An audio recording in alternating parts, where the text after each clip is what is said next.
Hi guys, and welcome to another episode of Through the Glass Table. As always, I'm Ismael. And I'm Everett. And today we're going to be talking about Christopher Nolan's Dunkirk. Bong. Christopher Nolan is back with another movie for pseudo-intellectuals to sing praises about to help them maintain the illusion that they are well-cultured and intelligent without having to do the work of actually comprehending a challenging film. This time, Dollar Tree Stanley Kubrick tells the story of Dunkirk, a military operation gone awry during World War II, in which more than 400,000 men were trapped on the shores of France.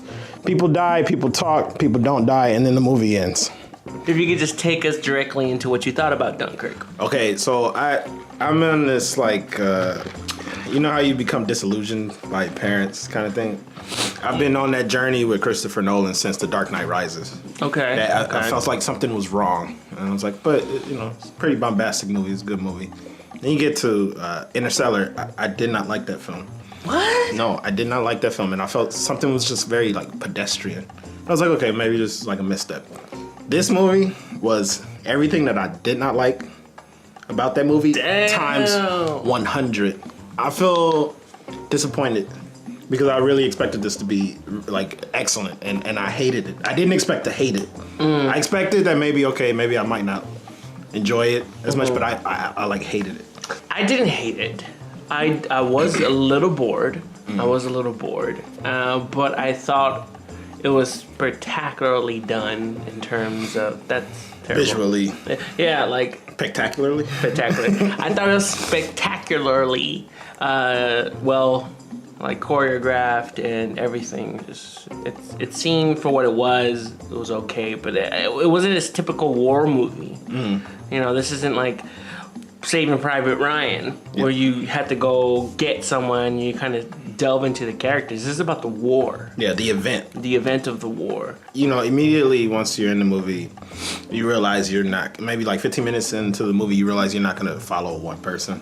You're not going to have someone to take you through the journey, which is fine because some movies don't need that. Especially when it's a factual kind of event thing. But with this, I couldn't figure out if it's not going to be a personal story or we're not going to follow anyone, what are you trying to do? And I couldn't for the life of me figure it out. Yeah, I don't think that was well established what he was trying to do because from the very beginning it seems like what he's trying to set us up for is to follow that Harry Styles guy or Henry Styles, whatever his fucking name is. No, you're not Harry Styles. You don't know who that is. That's why. Who's the One Direction guy? Is Harry Styles, but we don't follow him until halfway through the movie. You're talking about the tall, skinny guy. Who's Harry Styles? Harry Styles was the one that they found later, and they helped save him under the bridge. It's like he doesn't come until 30 minutes into the movie.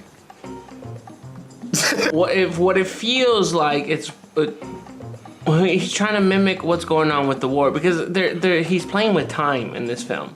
That's very clear that he's playing with time but it's confusing because at one point it's like everything's happening during the day and then the other point's happening is night and then you're like what's going on, how did it jump from time? So it's not linear, which is fine because I think what he's trying to say is that wars are repetitive, they don't make sense, they're always fragmented, but why? What is the point of this? I get where we are, what you're trying to do, but why? It seemed to have happened at random. I don't remember one of the first instances that it happened where the shift in perspective or that shift in a linear plane just happens because it's just it starts off linear and then it just becomes a twisted mess. I think it's also too when they start introducing other people because we follow the tall skinny guy for a while. And then all of a sudden we follow Tom Hardy and the pilots. And then we follow the Mark Rylance and the boat. And then and then those stories never really intertwine. So that's when I started to figure who cares? Because it was switching from them so much that I just didn't understand. And then it got to a point to where it was switching from different days with them because it would do a scene with Harry Styles and the two young soldiers, and it would be nighttime, and And then all of a sudden it was switched to Mark Rylance and it's the daytime. You know, for the life of me, Everett, I wish we could talk about characters. But we can't really talk about the characters. I think the only real person that we could talk about is probably the little skinny white dude that's from the very beginning. But, like, can't talk about Tom Hardy because he's briefly there. Can't talk about Kenneth, what's his name? Branagh. Because he does some pretty good, I guess, physical, emotional responses. But to what end? Yeah. But yeah, let's just talk about the skinny white dude. Who's that skinny white dude then? I don't know his name. I've never seen him before. This is really like BBC the movie because a lot of these people I'm pretty sure are popular out there. Sometimes I was rolling my eyes because like literally these characters would spout like factual information. So I was like, if these characters are not people and they're not going to have emotions, that's fine if that's not the goal. But then to have those characters sort of like literally this guy, the captain kept saying there's 300,000 soldiers out here, and like saying all these facts. We can't get to this beach and here, and he repeated it over and over, almost like it was exposition, but it was like reading an article. And I thought that's like Lifetime channel movie bad. Do you think we are also just, you made a very valid point the other day that this is British history? So there's no emotional attachment to us because we're American, and it's not really, there's no real American in it, and it's not really, I mean, it's part of the war that we went eventually to, but it's just like, these are British heroes, these are British drama, I get the feeling that this is more important to Britain, to Britain. Which is fine, you know, because if this was like an American Civil War drama, I'd be like all about Abraham Lincoln. And I think they would be able to get away with the stuff that we're talking about if it was something that related that was to us culturally. Christopher Nolan is like in the pantheon of like great directors. Well, right now. Right, yeah. So what did you think of his direction in this movie?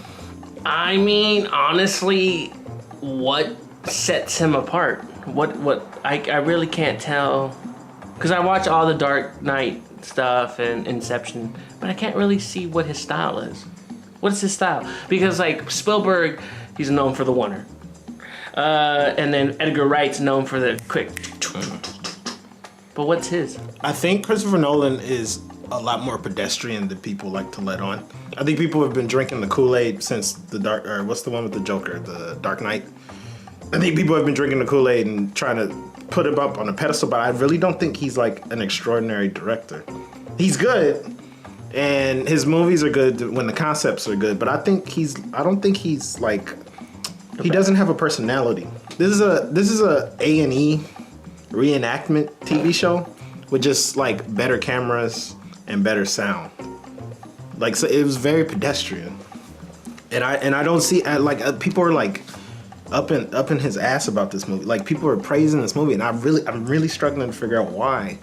It's a story. It's a story that's known. It's a historical fact, but there is no real story in this movie. Yeah. Like really, because the war is the story. Yeah, which is fine. Like the one thing I didn't want was something like Pearl Harbor with having the love interest thing. Yeah, or like having people sit around a fire saying, "Oh, you got a girl back home." Like I hate that stuff. So I was glad that it kind of skipped over that. But then it's like, well, I sort of want it too. He does make it a point to make it the war the front story. So I think that's what people respect him for it, and I gotta give him kudos for it because like even his shots are all hyper tense. Yep. Like hyper tense. Like it's just like from the very beginning when we're following the 5 soldiers and everything. It's just kind of like, this is what you're gonna get. I don't have anything else, and he stuck to it like mostly everything. There's no real, how are you feeling today? And everything's just like we got to get out of here. But that pulled me out because for me a good movie is peaks and valleys. So, but this movie was all fucking peak. See, I had the opposite effect because I think maybe 30 minutes into the movie, it is tense. The music, the sound is very loud. And then at a certain point, I started to realize this is never going to come down at any point. And then all the tension left me. I'll give you the example of when the Tom Hardy and the fighter pilots are fighting the Nazi plane.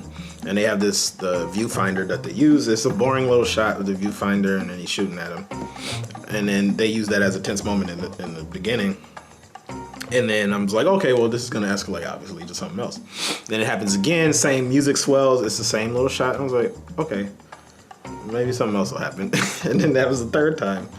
And then it's the same little shot, and the music is even louder than the last 2 shots. And I was just like, what is gonna happen? You can't keep us super tense for the entire movie without giving us the time to rest so we can recharge, which I think is what you're saying. Yeah, but maybe that's what his point was.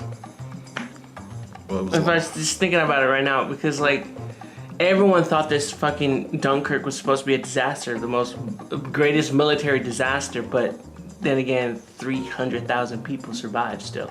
They started off with 400,000 or whatever, like just reading up on it, but like a good majority of them still survived. So if the climax is supposed to be like death, it never happened. Well, I don't have anything else to say. Me neither. As you could tell, it's kind of a lackluster film, at least for me. I'm not gonna speak for you, but so why don't you just go right into your rating? Out of 5, what do you give this? I would give Dunkirk a 3 out of 5. By no means is it a terrible film. It's just there's something missing. There's something inside that's missing and this is a continuation of his movies that I felt like he needs to get someone, either a screenwriter or something, to help him fix that part of his filmmaking, because this is like I would never see this again. I would give it a cat and a dog out of 5. I'm not. We're supposed to be animating our scores, and he's trying to torture me by changing it every week. Why do you give it a 2 out of 5? I give it a 2 out of 5 just because for me, like a sucker for a story. But being that this war is the story, and kind of not having, I don't know, I guess the war in itself is a character, but not really in here. Like there's nothing for me to grab hold onto. Like, so it's not really a movie for me. Well, that's it, guys. Thank you for joining us. Please continue to comment and subscribe, and we'll see you next time. Bye, Christopher Nolan. Bye. More like Dunkirk.